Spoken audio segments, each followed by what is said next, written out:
भारतीय जनता युवा मोर्चानं सरदार वल्लभभाई पटेल यांच्या 150व्या जयंतीनिमित्त 10 दिवसांच्या पदयात्रेचं आयोजन केलं आहे।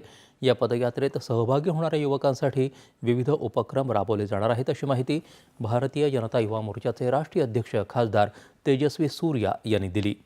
ते आज मुंबईत भाजपा कार्यालयात झालेल्या बातमीदार परिषदेत बोलत होते।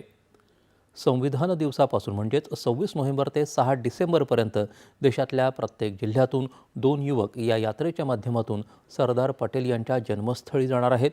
भारताच्या अखंडतेचे विचार पुढे घेऊन जाण्याचं काम या पदयात्रेतून जोमानं केलं जाईल।